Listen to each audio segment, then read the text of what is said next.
The war had taken everything from Zachariah O'Neill, except his 2 children, and a patch of unforgiving soil on the frontier where civilization ended and the wilderness began.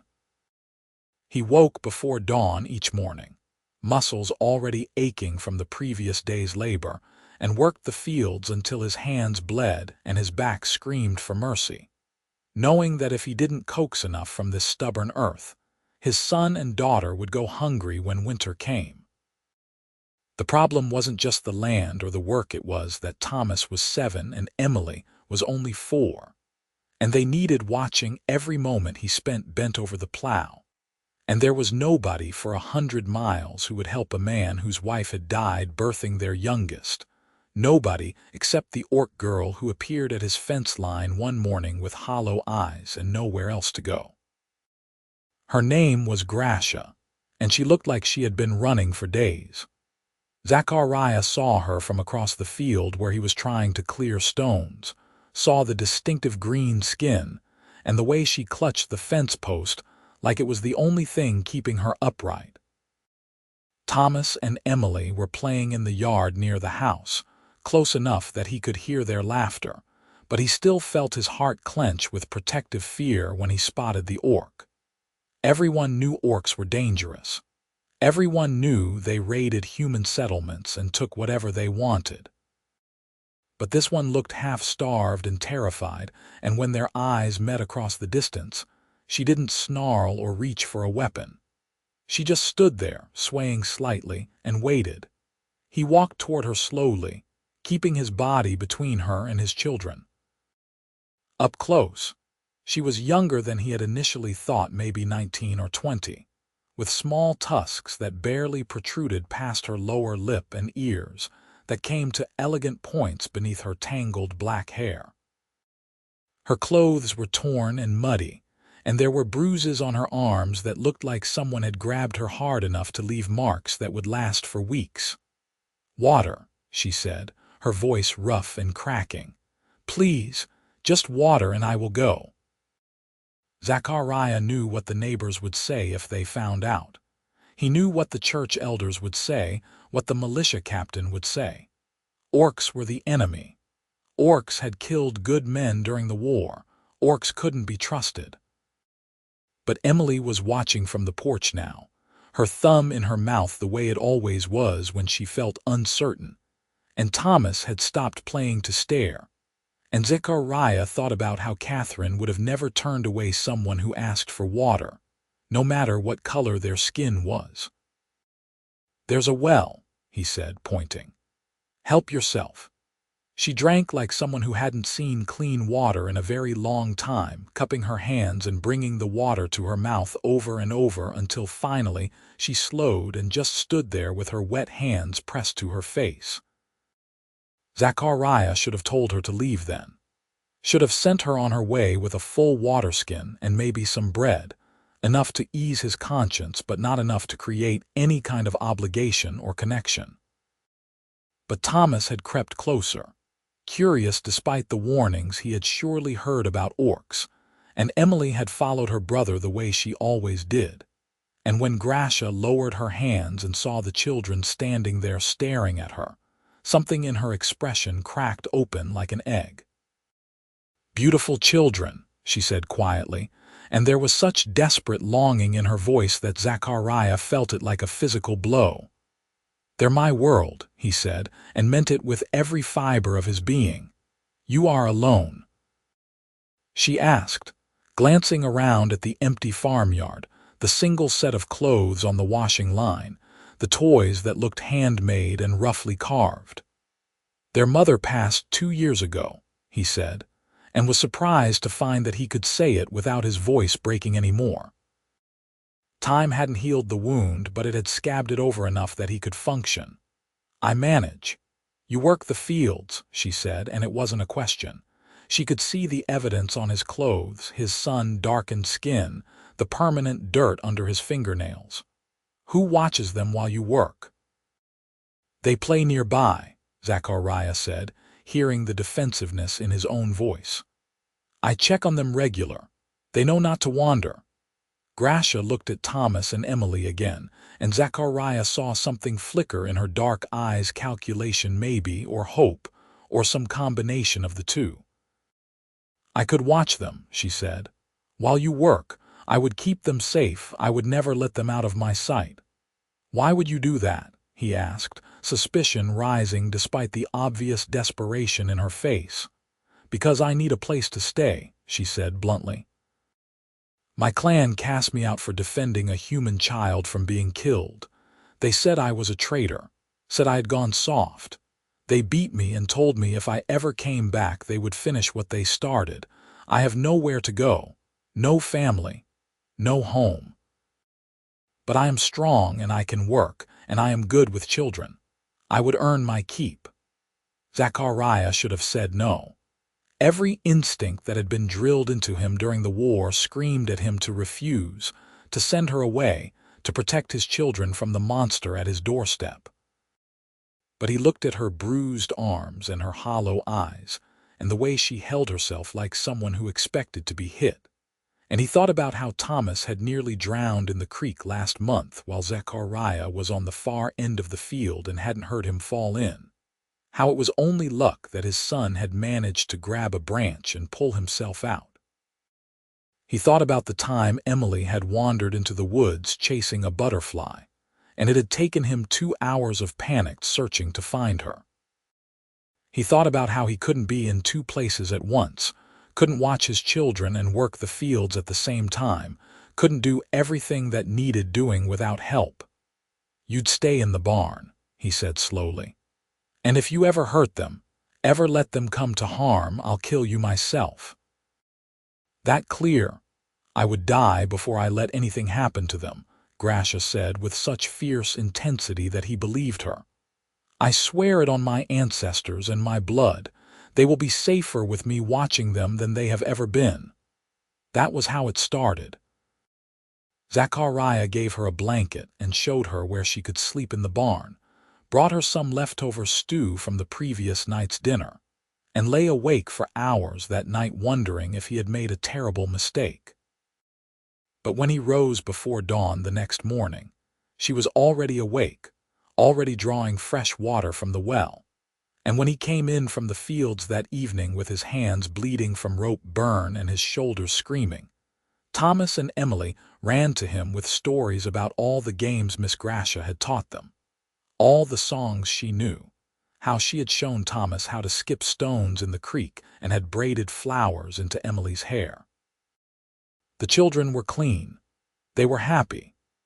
They were safe. And Grasha stood back near the house, watching his reunion with his son and daughter with that same expression of desperate longing he had seen that first day, like she was memorizing every detail of their happiness to keep for herself. The days fell into a rhythm after that. Zachariah would rise before the sun and go out to the fields, and Grasha would wake the children and feed them breakfast, and spend the entire day keeping them entertained and protected and happy.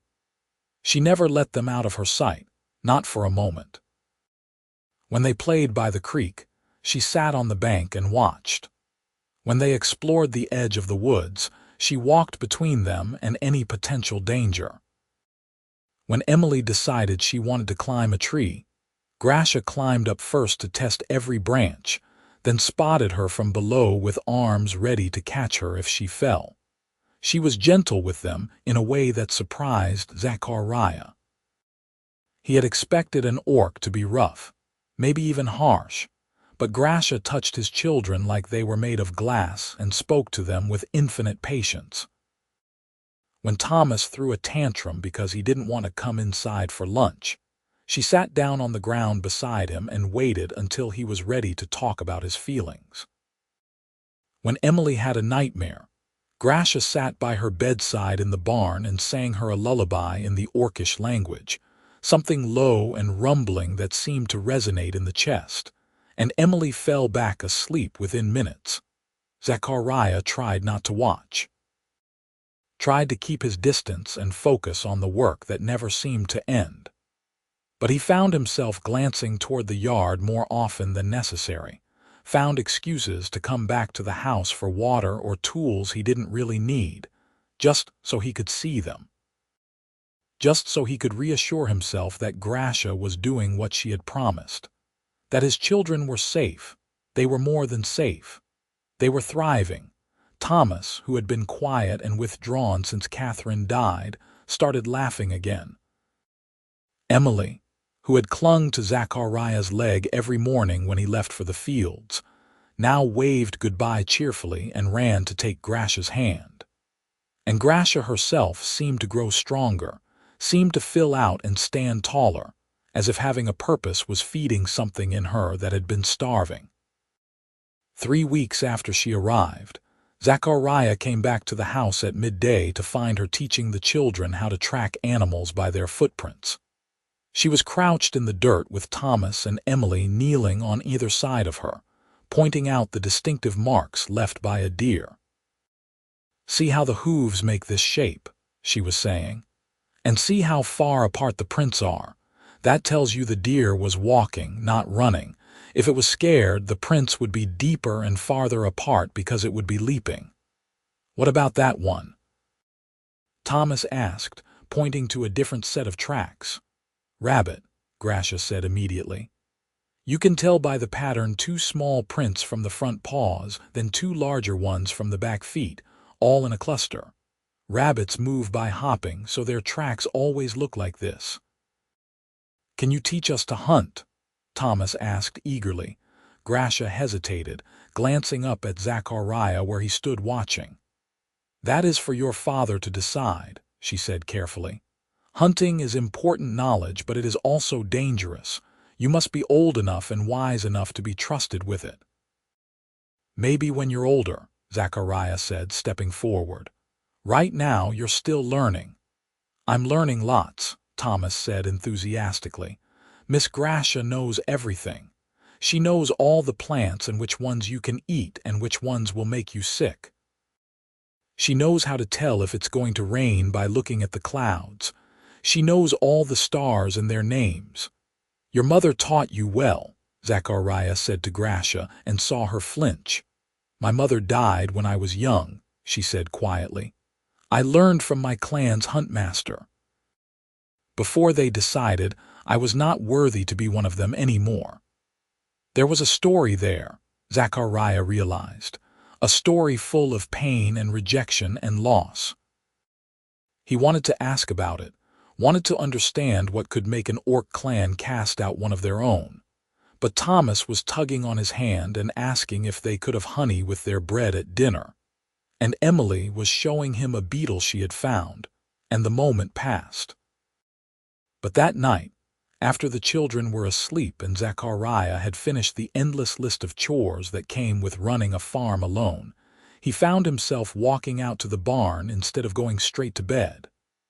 Grasha was sitting on a bale of hay, sharpening a knife with long, practiced strokes.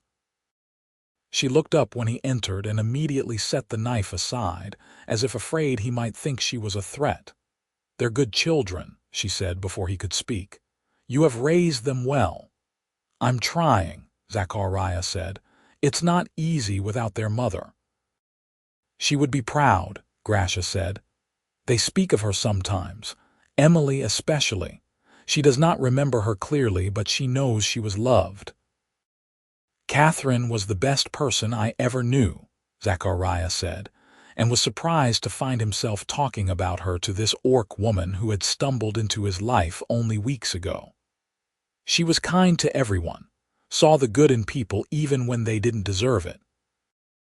When I came back from the war angry and broken, she was patient with me, helped me remember who I was before the killing started." "The war was terrible," Grasha said softly. "Many orcs died, many humans died, everyone lost someone. Did you fight?" Zachariah asked. "I was too young," she said. "But my brothers fought. Only one came home, and he was never the same after.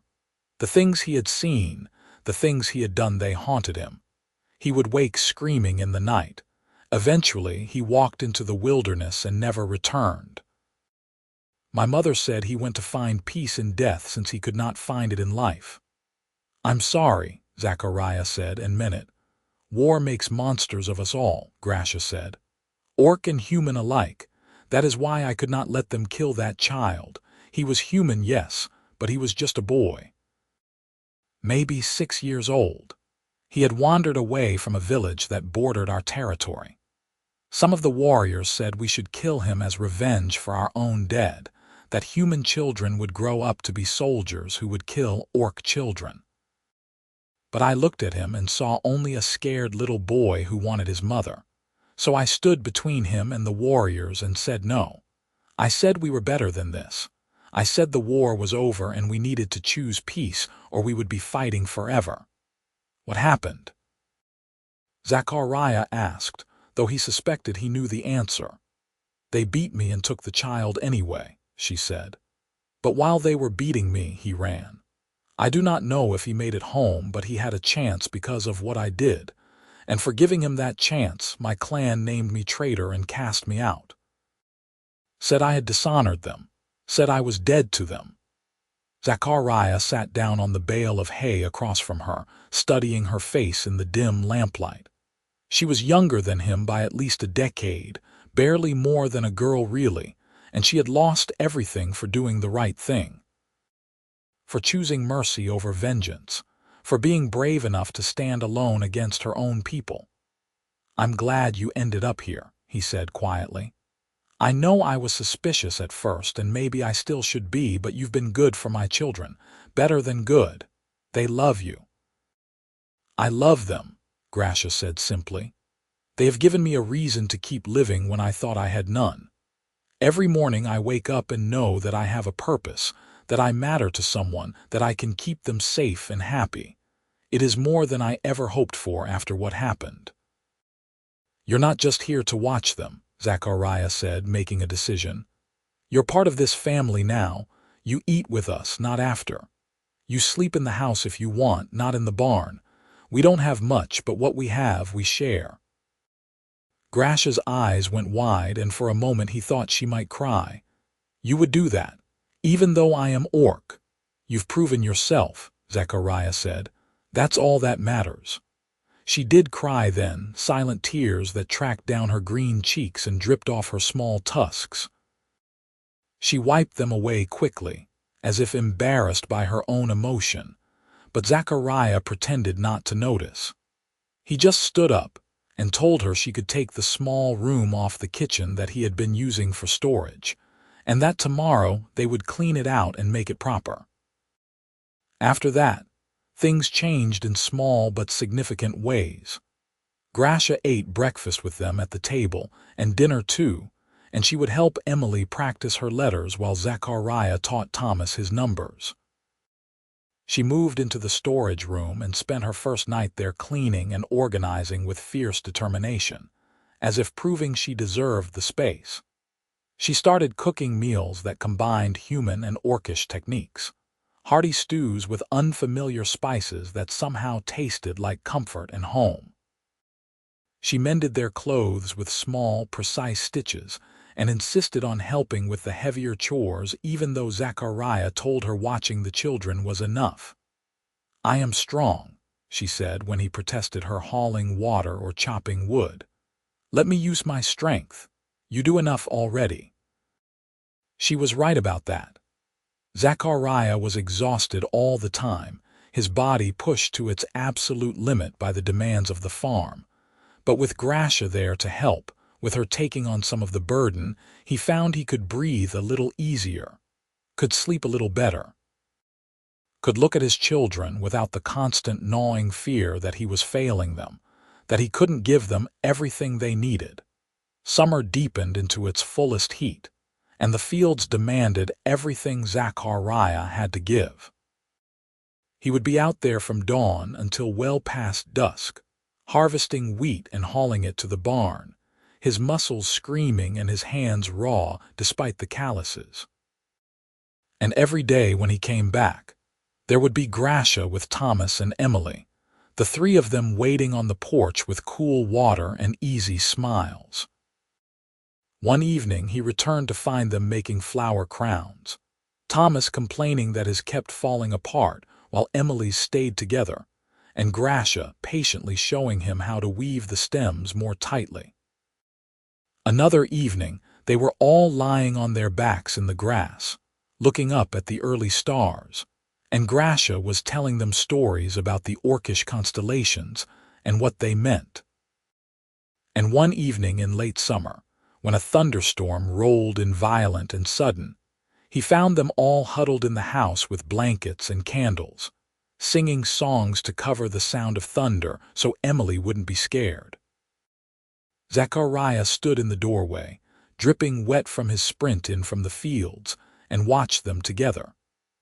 Watched how Grasha held Emily close with one arm and had her other hand on Thomas's shoulder. Watched how his children trusted her completely, leaned into her warmth, looked to her for reassurance. And he felt something shift in his chest, something he had thought was dead and buried with Catherine. He was falling in love with the orc girl who watched his children and never let them out of her sight. The realization terrified him. It felt like a betrayal of Catherine's memory, like he was dishonoring what they had built together. But more than that, it felt impossible. Grasha was orc. He was human. There were centuries of war and hatred between their peoples. There were laws against intermarriage in most territories. There were churches that would call it sin and communities that would drive them out. And beyond all that, he had no idea if Grasha felt anything for him beyond gratitude for giving her a place to stay. So he said nothing. He pushed the feelings down and tried to ignore them, tried to focus on the work and on being a father and on getting through each day without making a fool of himself.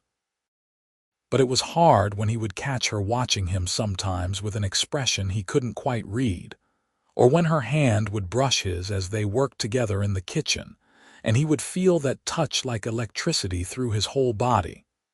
The harvest came and went, and it was a good one. The best Zachariah had managed since buying the farm. He sold enough at market to buy what they needed for winter and still have a little left over. He bought fabric for new clothes, bought Emily a doll she had been eyeing, bought Thomas a real hunting knife with a proper sheath. And he bought Grasha a heavy wool cloak in dark green, because she had mentioned once that she got cold easily, and the barn had been drafty at night, even though she slept in the house now. She took the cloak with trembling hands and held it like it was made of spun gold. "You did not have to do this," she whispered. "I wanted to," Zachariah said. "You're part of this family, remember? We take care of each other." She wore the cloak every cool evening after that, even when it wasn't quite cold enough to need it. And Zachariah would see her sometimes running her fingers over the fabric like she was reminding herself that it was real, that she really had a home and people who cared about her.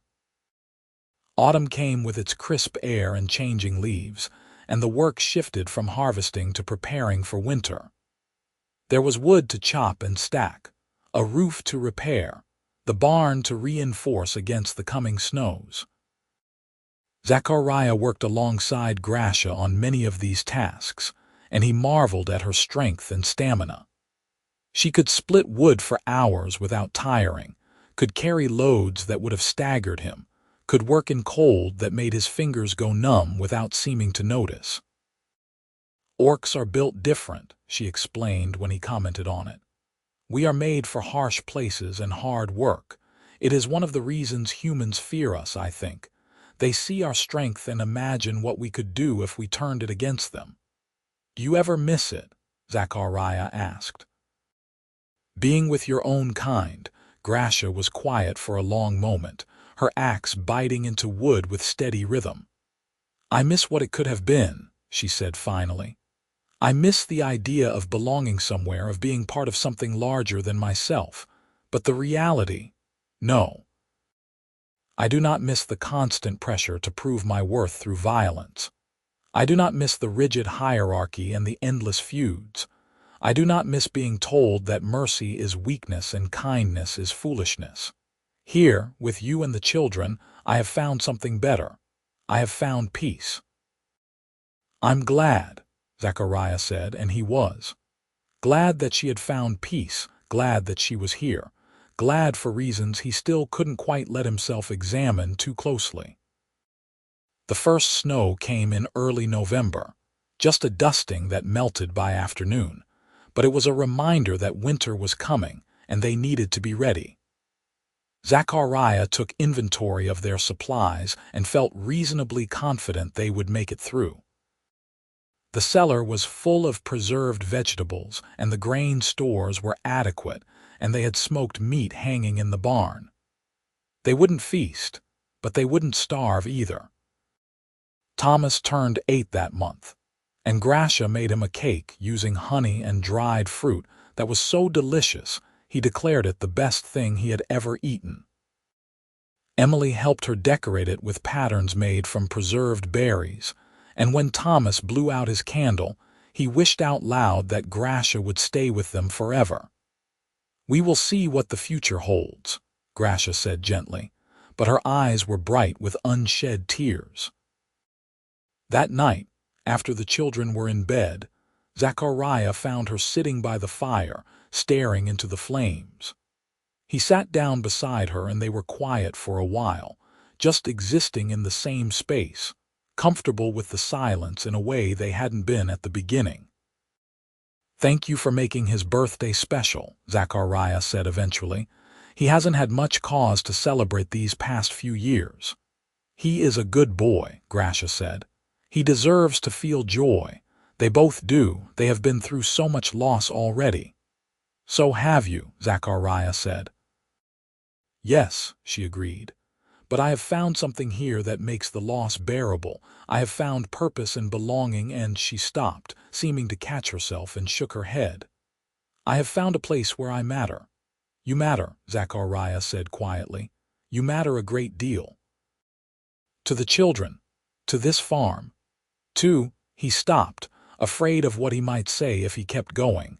Grasha looked at him then, really looked at him, and he saw his own confusion and longing reflected in her dark eyes. "Zachariah," she said, and his name in her mouth sounded like a prayer and a question all at once. "I can't stop thinking about you," he admitted, the words tumbling out before he could stop them. "I know I shouldn't. I know it's impossible and wrong and complicated, but I can't help it. You're in my head all the time. When I'm in the fields, I'm thinking about you. When I'm trying to sleep, I'm thinking about you. When I look at my children and see how happy they are, I think about how much of that happiness is because of you. I think about you too," she whispered. "I think about how kind you are, how hard you work, how much you love your children. I think about how you gave me a chance when you had every reason not to. I think about how you look at me sometimes like I am not a monster, but just a woman. I think about things I should not think about, things that can never be." "Why can't they be?" Zachariah asked, even though he knew all the reasons, knew them by heart. "Because I am orc and you are human," Grasha said sadly. "Because your neighbors would drive us out or worse. Because your children would suffer for our choices. Because the world is not ready for what we feel." "The world can go to hell," Zachariah said with sudden vehemence. "I have given enough to what the world thinks I should do. I fought in their war and killed people I had no quarrel with because they told me it was my duty. I watched good men die for land and pride and old grudges. I came back broken, and it took years to feel human again. And then I lost Catherine, and I thought I would never feel anything but grief and exhaustion ever again. But you make me feel alive, Grasha. You make me feel like maybe there's more to life than just surviving." "You make me feel the same way," she said, and now the tears were falling freely down her cheeks. "But I am afraid. Afraid that if we do this, if we act on what we feel, it will destroy everything good we have built here. Your children need stability. They need safety. They do not need the chaos that would come from their father taking an orc as a wife." "I wouldn't do anything that would hurt them," Zachariah said. "They're my first priority always. But Grasha, they love you. They already think of you as part of this family. And I think they would be happy if we were together. I think it would make sense to them in a way that it might not to anyone else." "You cannot know that," Grasha said. "No," he agreed, "but I know my children. And I know that Thomas asked me last week if you were going to be his new mother, and when I didn't know what to say, he told me he hoped you would be because you were the best and he loved you very much." Grasha made a small sound that was half laugh and half sob. "He said that." "He did," Zachariah confirmed, "and Emily drew a picture of all four of us holding hands. You're in it, right there between me and her. She sleeps with that picture under her pillow." "They are trying to tell you something," Grasha said. "They're trying to tell us both something," Zachariah corrected. He reached out slowly, giving her time to pull away, and took her hand. Her skin was warm despite the cold, and her fingers were calloused from work just like his. "I love you, Grasha. I didn't mean to. I didn't plan it, but I do. And if you feel even a fraction of what I feel, then maybe we owe it to ourselves to try. Maybe we owe it to Thomas and Emily to show them that love is stronger than hate, that families can be built in unexpected ways, that the world can change if we're brave enough to change it." "I love you too," she said, the words breaking free like they had been held captive too long. "I have loved you for months, since the day you let me stay even though you were afraid, since the first time you smiled at me like I was a person instead of a monster. Since the 100th time I watched you come home exhausted and still find the energy to play with your children. I love you so much it terrifies me." "Then be terrified with me," Zachariah said, "but be with me." She kissed him then, or maybe he kissed her, or maybe they moved together in the same moment. It didn't matter. What mattered was that her lips were soft despite the small tusks that bracketed them, and she tasted like honey from Thomas's birthday cake. And when she pulled back to look at him with wonder in her eyes, Zachariah felt like he could face anything as long as she was beside him. They decided to take it slow for the children's sake, to let Thomas and Emily get used to seeing them together as more than just two adults sharing a house and responsibilities. They held hands at dinner. They sat close by the fire in the evenings. They stole kisses in the barn when the children were occupied with their games, and they watched carefully for any sign that Thomas or Emily were uncomfortable with the change. But the children seemed, if anything, more settled than before. Thomas started calling Grasha Ma without anyone telling him to, and when she gently pointed out that she wasn't his mother and didn't want to replace Catherine's memory, he said he knew that, but she was the one taking care of him now, so it made sense.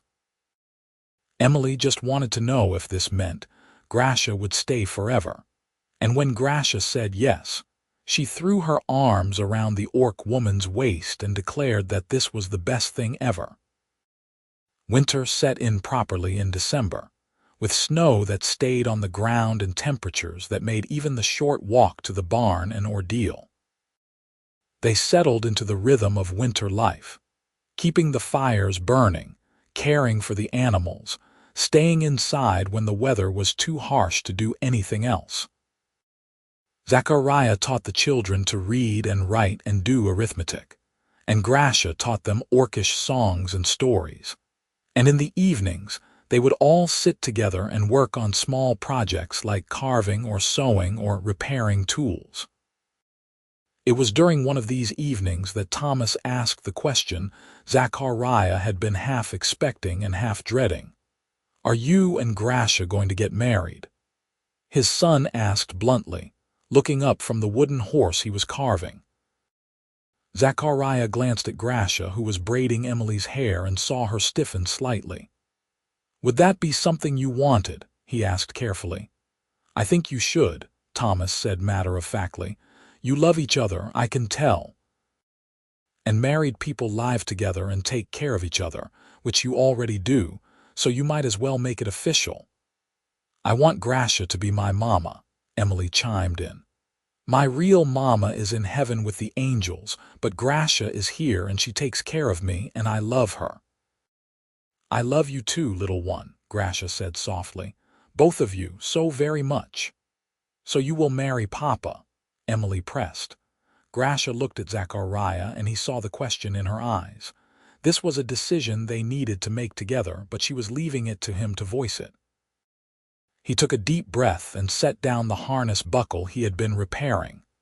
"Grasha," he said formally, even though they were sitting in their kitchen in their work clothes with his children as witnesses. "Will you marry me? Will you be my wife and a mother to Thomas and Emily? Will you bind your life to ours for better or worse, whatever may come?" "Yes," she said without hesitation. "Yes, 1,000 times yes."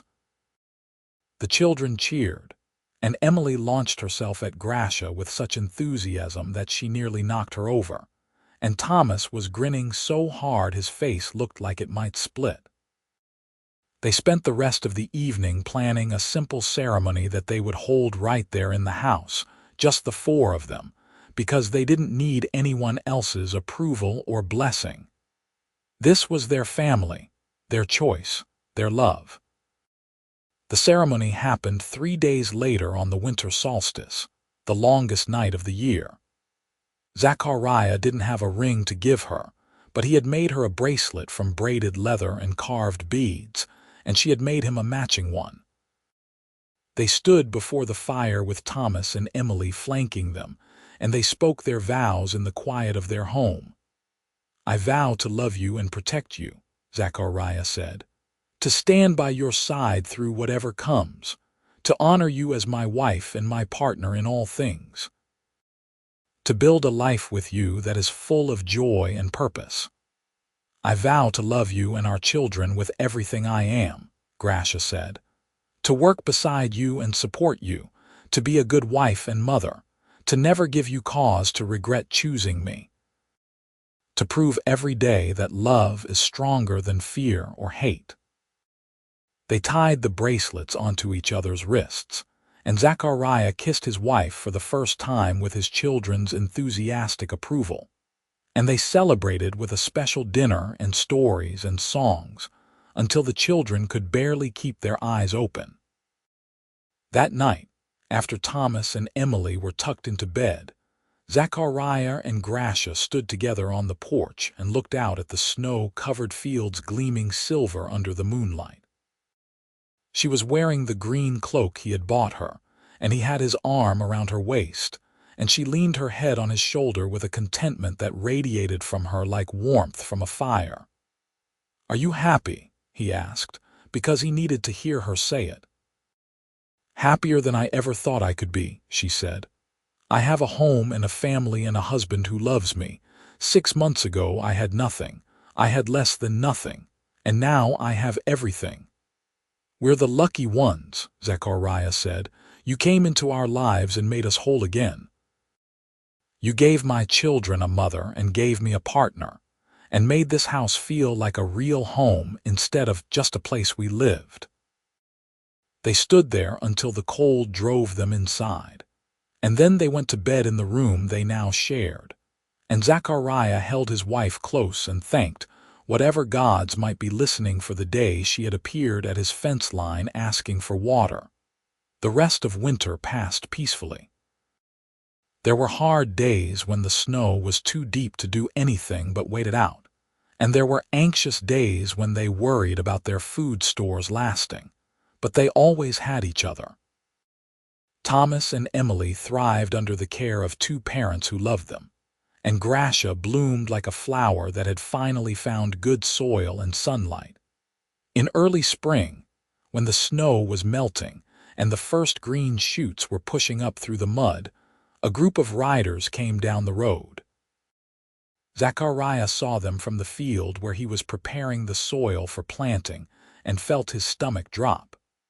Riders meant neighbors or officials or soldiers, and none of those were likely to be friendly when they saw the orc woman living in his house.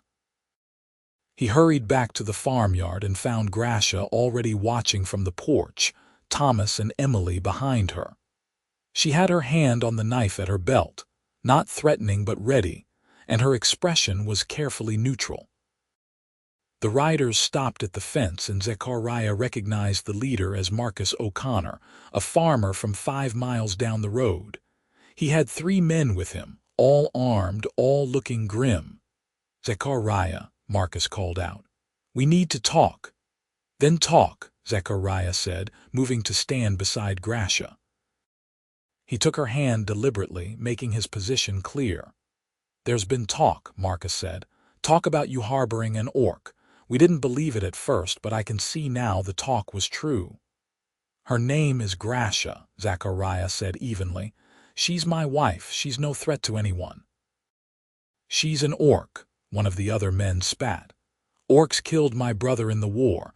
Orcs burned my cousin's farm. You can't trust them." "This one saved a human child from being killed," Zachariah said. "Her own clan cast her out for it. She's been living here since last summer, watching my children while I work the fields, and she's never given me any reason to distrust her. She's good and kind, and she's part of my family now." "You married her?" Marcus asked, and Zachariah couldn't tell if his tone was disbelief or disgust or both. "I did," Zachariah said firmly, "and I'd do it again. I love her, and my children love her, and she makes us happy. That's all that should matter." "It matters that you've brought danger to our community," the man who had spoken before said. "What's to stop her from leading a raiding party here? What's to stop her from killing you all in your sleep and taking what's yours?" "If I wanted to kill them, I would have done it months ago," Grasha said, speaking for the first time. Her voice was calm but hard. "I could have slit their throats in the night and taken everything, but I did not, because I am not the monster you think I am. I am just a woman who wanted a home and a family. I have found both here, and I will defend them with my life if I must." "You see," Zachariah said, "she's had countless opportunities to hurt us, and instead she's done nothing but help. She takes care of my children like they're her own. She works harder than anyone I've ever known. She's loyal and brave and honorable. Judge her by her actions, not by the color of her skin." Marcus was quiet for a long moment, studying Grasha with narrowed eyes. Finally, he sighed. "I fought in the war too," he said. "I know what orcs can do. But I also know that the war ended because some people on both sides were willing to try for peace. Maybe you're right. Maybe this one is different. But if anything happens, if there's any trouble at all, the community will hold you responsible. You understand that?" "I understand," Zachariah said. "But there won't be trouble. You have my word." "See that there isn't," Marcus said. He nodded to his companions, and they turned their horses around and rode away, leaving Zachariah and Grasha standing together in the yard. "That could have gone worse," Grasha said quietly. "Could have gone better too," Zachariah said, "but at least they're willing to wait and see. That's something." "What if they come back?" Thomas asked, his voice small and frightened. "What if they try to take Grasha away?" "They won't," Zachariah said firmly, crouching down to look his son in the eye. "I won't let them. Grasha is family, and we protect family. Always." "Always," Thomas repeated, and Zachariah saw his son straighten his spine and square his shoulders, trying to be brave. The weeks after that visit were tense. Zachariah half expected to find a mob at his door or to wake up to the smell of fire, but nothing happened. Spring turned to summer, and they planted and tended their crops, and life went on. Grasha stayed close to the house, wary of giving anyone a reason to call her dangerous, but she continued to watch the children and work alongside Zachariah and be the wife and mother she had vowed to be. In midsummer, Emily got sick with a fever that wouldn't break. Zachariah paced the floor in panic, while Grasha sat by their daughter's bedside and applied cool compresses, and coaxed her to drink water and sang soft, orcish lullabies. For 3 days the fever raged, and Zachariah was certain he was going to lose another person he loved, was going to have to bury his baby girl next to her mother. But on the fourth day, the fever broke. Emily opened her eyes and asked for food, and Grasha sagged with relief so profound she nearly collapsed. Zachariah found her sitting on the floor outside Emily's room with tears streaming down her face, and he sat down beside her and pulled her into his arms. "I thought we were going to lose her," Grasha whispered. "I thought I had failed you." "You saved her," Zachariah said. "You sat with her and cared for her and didn't sleep for 3 days. You saved our daughter." "Our daughter," Grasha repeated wonderingly. "She is mine now, isn't she?" "Not just in my heart, but truly mine. She's been yours since the day you promised to watch over her and never let her out of your sight," Zachariah said. "Both of them have been yours. You're their mother in every way that matters." Emily's recovery was slow but steady, and during those weeks of convalescence, something changed in the way the community viewed Grasha. Word got around about how she had tended the sick child with such devotion, how she had used her knowledge of herbs and healing to bring Emily back from the brink. People started nodding to her when they saw her at market. A few of the women even struck up careful conversations, asking about her remedies and techniques. Marcus O'Connor came by again in late summer, this time alone and on foot. He found Zachariah mending a fence and Grasha hanging laundry while the children played nearby. "Heard your little one was sick," Marcus said without preamble. "Heard the orc heard your wife saved her." "She did," Zachariah said carefully. "My youngest has the same fever now," Marcus said, and Zachariah could hear the desperation under his gruff exterior. "My wife doesn't know what to do.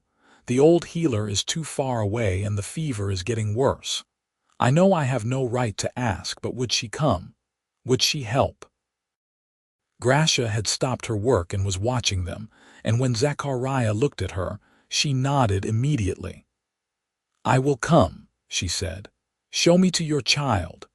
She gathered her supplies and followed Marcus down the road, and Zachariah watched her go with his heart in his throat. This could be a trap. This could be the neighbors finally making their move, luring her away from the safety of their farm to do her harm. But he had to trust that Marcus's fear for his child was genuine, had to trust that Grasha could handle herself. She came back hours later, exhausted but satisfied. "The child will live," she told Zachariah. "I showed the mother what to do. She was grateful." After that, things changed more quickly. Other people started coming to their farm, usually with some excuse about needing advice on crops or animals, but really wanting to see the orc woman for themselves, wanting to judge whether she was really as harmless as Zachariah claimed. And every time, Grasha met them with calm dignity and quiet kindness, and every time they left looking thoughtful instead of hostile. By autumn, when the harvest came again, several neighbors showed up to help bring in the crops. It was the traditional way things were done, everyone helping everyone else so that no one farm was overwhelmed, but Zachariah hadn't expected anyone to help him, not with an orc wife. Yet there they were, working side by side with Grasha, accepting cups of water from her hands, complimenting her on the efficiency with which she organized the work. "You've done good here," Marcus said to Zachariah as they loaded the last wagon. "Your farm is prospering, your children are healthy and happy, and your wife is proving herself a valuable member of the community. I was wrong to threaten you last spring. I apologize." "Apology accepted," Zachariah said, clasping the other man's hand. "We're all just trying to do right by our families. Sometimes that means letting go of old grudges and seeing people for who they really are." "Wise words," Marcus said. "Your wife teach you that?" "My wife teaches me something new every day," Zachariah said with a smile. That winter was easier than the one before. They had more supplies, more security, more confidence that they would make it through. And they had the knowledge that they were no longer completely alone, that the community was slowly coming to accept them, that the future might hold more possibilities than they had dared to hope. On the anniversary of the day they had married, Zachariah took Grasha out to the porch after the children were asleep and gave her a gift he had been working on in secret for months. It was a carved wooden box, small enough to fit in her hands, with intricate patterns covering every surface. Inside were two things: a deed showing that he had officially added her name to the farm's ownership papers, making her legally his partner in everything, and a pendant carved from a single piece of dark green stone that matched her cloak. "I wanted you to know that this is truly yours," he said as she stared at the deed with wide eyes. "Not just because you married me, but because you've earned it. This farm would have failed without you. I would have failed without you. Everything we have built together." "I do not have words," Grasha said, her voice thick with emotion. "No one has ever. I never thought. I love you," Zachariah said simply. "And I want you to know that you belong here, that this is your home just as much as it is mine, that you're not just my wife but my partner in everything." She kissed him then with a passion that spoke louder than words, and when she pulled back, she was smiling through tears. "I love you too," she said, "more than I can express. You gave me back my life. You gave me a reason to keep living. You gave me a family and a home and acceptance. I will spend the rest of my days making sure you never regret choosing me." "I could never regret you," Zachariah said. "You're the best thing that ever happened to me, besides my children." They stood together on the porch, wrapped in each other's arms against the cold, and watched the stars wheel overhead. Somewhere in the house, Thomas was probably sprawled across his bed with a book he had fallen asleep reading, and Emily was probably cuddled up with the doll Zachariah had bought her, dreaming sweet dreams. Their family was safe and whole and happy, and that was worth more than all the gold in the world. Spring came again, bringing with it new life and new possibilities. Grasha told Zachariah one morning that she thought she might be pregnant, and he felt like his heart might burst with joy.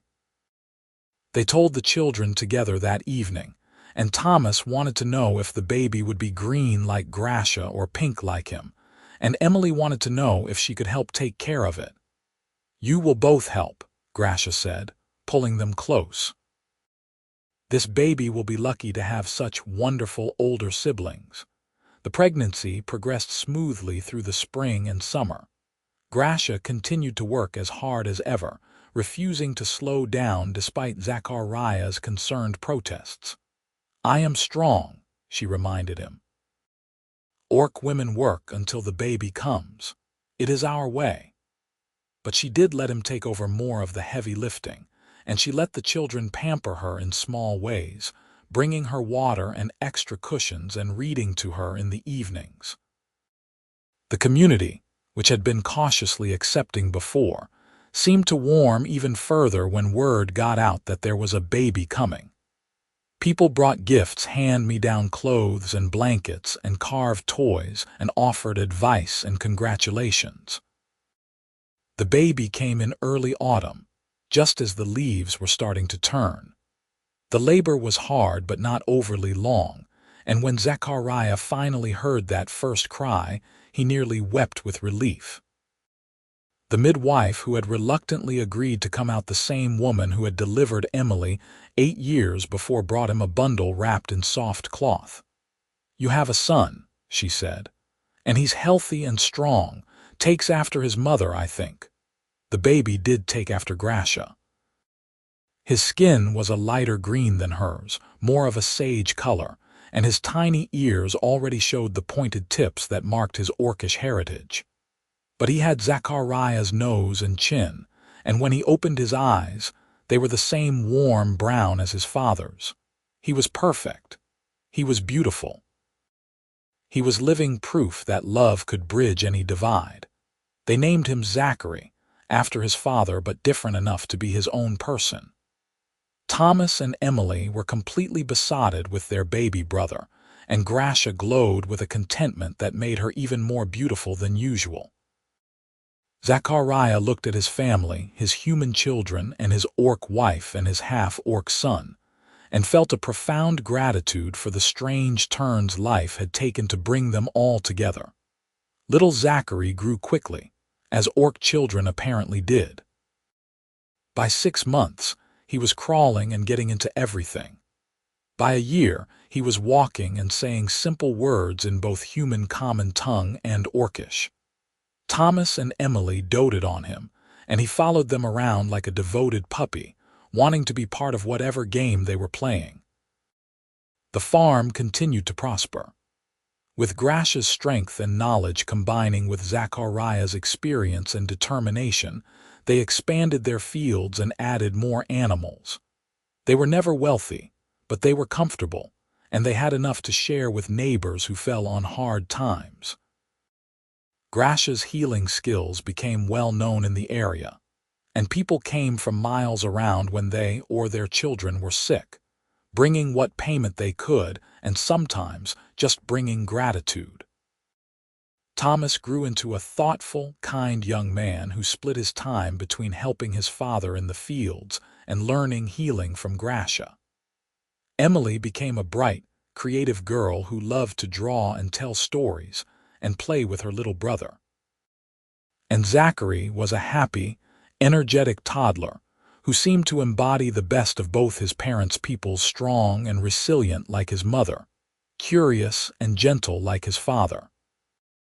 On a warm summer evening when little Zachary was 2 years old, the whole family sat on the porch watching the sunset paint the sky in shades of orange and pink.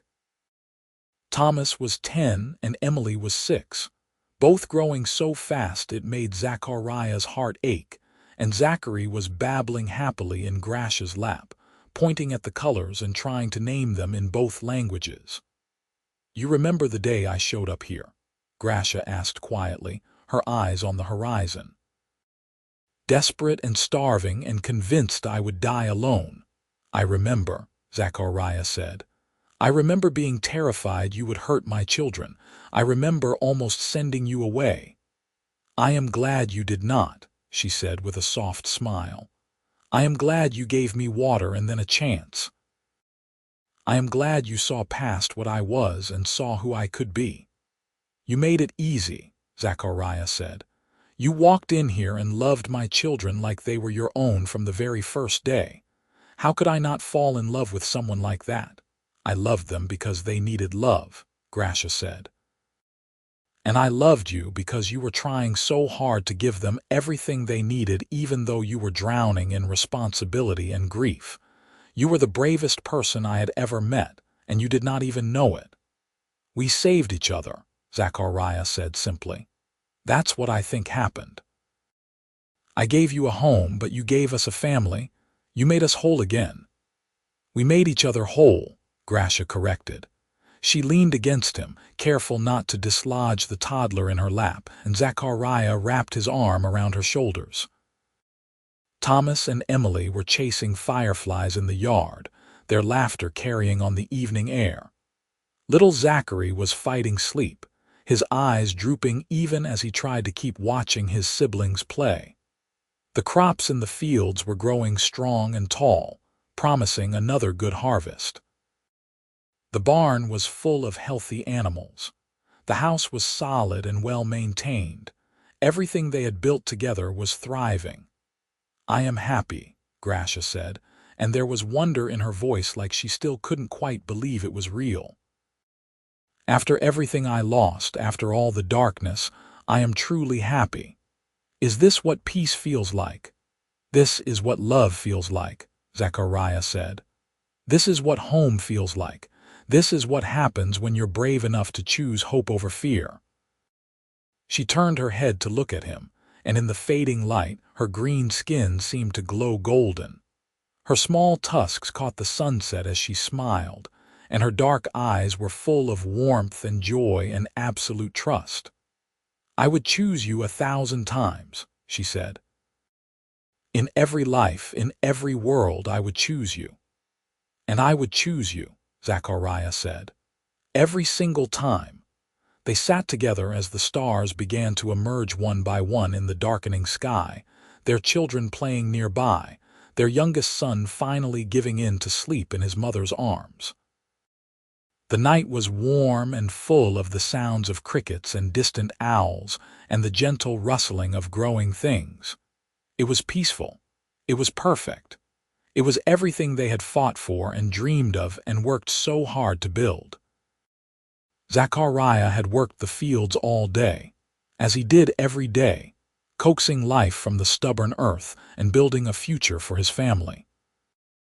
And Grasha had watched his children and never let them out of her sight, as she had promised on that first desperate day, and had continued to do every day since, protecting them and loving them and helping them grow into good people. Together, they had created something beautiful from the ashes of loss and war and prejudice. They had proven that love was stronger than hate, that families could be built in unexpected ways, that the world could change one small act of kindness at a time. They had found peace in each other's arms and built a home that was full of laughter and warmth and belonging. And as the night deepened and the children finally came inside, tired and happy and ready for bed, as they settled in for another evening of stories and songs and the simple comfort of being together, Zachariah looked at his wife and his children and felt a gratitude so profound it bordered on reverence. This was his life now. This was his family. This was the future he had chosen, and it was more than he had ever dared to hope for. The world outside might still harbor prejudice and fear, but here in this small corner of the frontier, love had won. Hope had triumphed. And four people who should have been enemies had become a family bound together by loyalty and devotion, and a love that would endure whatever challenges might come. Grasha put little Zachary to bed first, singing him one of her orcish lullabies until he was deeply asleep.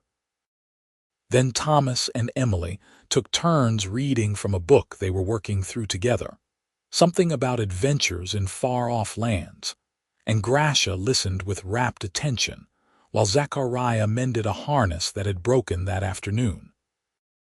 When the chapter was done, the older children hugged both their parents and went to their rooms, and finally, Zachariah and Grasha were alone.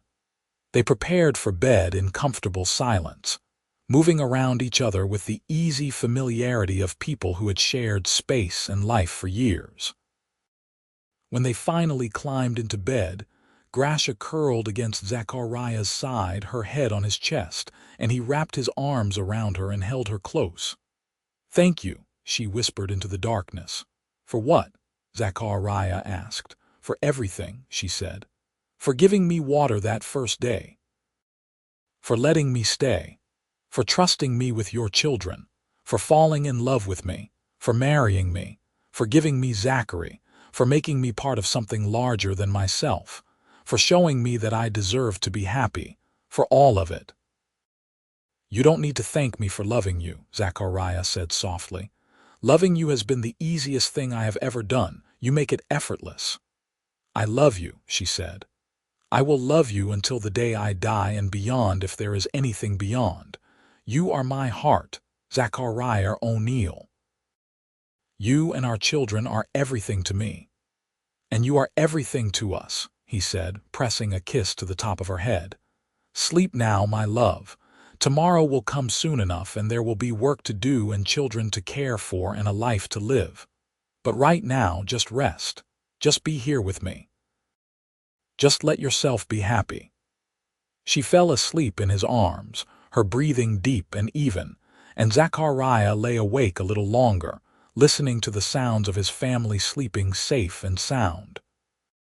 He thought about the war and all the pain it had caused, thought about losing Catherine, and how he had been certain he would never feel whole again, thought about the day Grasha had appeared at his fence asking for water, and how close he had come to sending her away. But he hadn't sent her away. He had given her a chance, And that one small act of mercy had transformed all their lives in ways he never could have predicted. It had given him a partner and his children a mother and brought new life into the world in the form of little Zachary. It had taught him that the divisions between people were not as fixed as he had been told, that love could bloom in the most unexpected places, that families could be built from hope and determination, and the willingness to see others as they truly were rather than as fear painted them. He tightened his arms around Grasha, feeling her warmth and the steady beat of her heart, and let himself drift toward sleep. Tomorrow he would work the fields all day, as he always did, and Grasha would watch their children and never let them out of her sight, as she always did. They would work together to build their life and raise their family, and show the world that different peoples could not only coexist, but thrive together. It would not always be easy. There would be challenges and setbacks and people who would never accept them. But they had each other and they had their children and they had love. And in the end, that was enough. That was everything. As Zachariah finally fell asleep, his last conscious thought was a simple one. He was home. Not just in this house or on this land, but in Grasha's arms with his children sleeping nearby, surrounded by the life they had built together. This was where he belonged. This was what he had been searching for without knowing it. This was happiness, hard-won and precious and worth every struggle it had taken to achieve. And in the morning, when the sun rose over the fields, and the children woke with excited chatter and Grasha smiled at him over breakfast like he was the most important person in the world, he would remember this moment. Would remember how it felt to be completely content, to be exactly where he was meant to be part of something beautiful and true. The story of how an orc girl came to watch his children and never let them out of sight had become the story of how a family was forged from impossible circumstances, how love conquered prejudice, how two broken people found healing in each other, how children learned that family was defined not by blood alone, but by devotion and choice and the willingness to stand together no matter what. It was a story that would continue for years to come, through good times and bad, through growth and change and all the countless small moments that make up a life. But the heart of it would remain constant. A man who had lost everything and found it again, a woman who had been cast out and found a home, and the love that had brought them together and made them whole. And they lived that life together, day by day, season by season, year by year, building something strong and beautiful that would endure long after they were gone. Their children would grow up knowing that love was stronger than hate, that courage meant choosing kindness even when it was hard, that families could be made in 1,000 different ways, and all of them were valid as long as they were built on trust and devotion. Thomas would one day take over the farm with his father's guidance and his mother's strength, and he would marry a kind woman from the neighboring village and have children of his own, who would grow up playing with their green-skinned uncle, and learning that the world was bigger and more beautiful than narrow minds would have them believe. Emily would become a storyteller and artist, traveling to nearby towns and villages to share tales of hope and reconciliation, carrying her mother's message of peace wherever she went. And little Zachary would grow up strong and proud, fully comfortable in both sides of his heritage, and would become a bridge between communities, proof that the next generation could be better than the one before. But all of that was still to come. For now, there was just a family sleeping peacefully in a farmhouse on the frontier, safe and warm and together. A man who had worked the fields all day and would do so again tomorrow. An orc woman who had watched his children and never let them out of sight and would continue to do so for the rest of her days. And the love that bound them all together, strong enough to weather any storm, bright enough to light the way forward, true enough to last forever. the end of one chapter and the beginning of another, the closing of old wounds and the opening of new possibilities, the proof that even in a world full of darkness and division, hope could take root and flourish if given the chance. That was their story. That was their legacy. That was the gift they gave to each other and to their children and, eventually, to the world around them. And as the night deepened, and the stars wheeled overhead and the house settled into the deep quiet of peaceful sleep, that gift continued to grow and strengthen, a living thing that would endure long after the people who had created it were gone. Because love, true love, never really ends. It just transforms, passing from one generation to the next, changing shape but never diminishing, always growing, always reaching toward the light. That was the real magic of what Zachariah and Grasha had built together. Not just a family or a farm or a life, but a legacy of hope that would ripple outward in ways they could never fully know or understand. Every person who saw them together and reconsidered their prejudices. Every child who grew up knowing that different did not mean dangerous. Every heart that opened just a little wider because of the example they set. That was worth more than all the gold in the world. Worth more than comfort or safety or the approval of people who would never understand. It was worth everything they had sacrificed and struggled for, every hard day and sleepless night, every moment of doubt and fear. Because they had created something real and lasting and beautiful, and nothing could take that away from them. As dawn approached and the first birds began to sing, Zachariah stirred slightly in his sleep, instinctively pulling Grasha closer. She murmured something in Orcish, a word of endearment, and settled more deeply against him. In the next room, little Zachary made a small sound, not quite waking, and in their rooms, Thomas and Emily dreamed their own dreams of the future. The house was full of life and love and possibility. The farm was ready for another day of work and growth. The family was whole and happy and safe. Everything that mattered was right here, in this small corner of the world, in this collection of hearts that beat as one.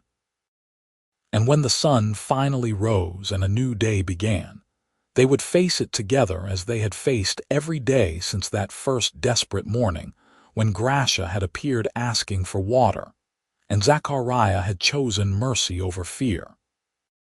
They would work and laugh and love and build, adding another day to the story they were writing together, another thread to the tapestry of their shared life. It was not a grand story by the world's standards. There were no kingdoms saved or great battles won. But it was their story, and it was real, and it mattered. Every moment of it mattered. Every choice they had made to choose love over hate, hope over despair, family over prejudice, all of it mattered. And so the story ended not with drama or fanfare, but with the simple contentment of people who had found exactly what they were looking for, even if they hadn't known they were searching for it. With a family sleeping peacefully, secure in their love for each other. With the promise of tomorrow and all the tomorrows after that, each one a gift to be treasured and lived fully, Zachariah worked the fields all day. Grasha watched the children and never let them out of sight.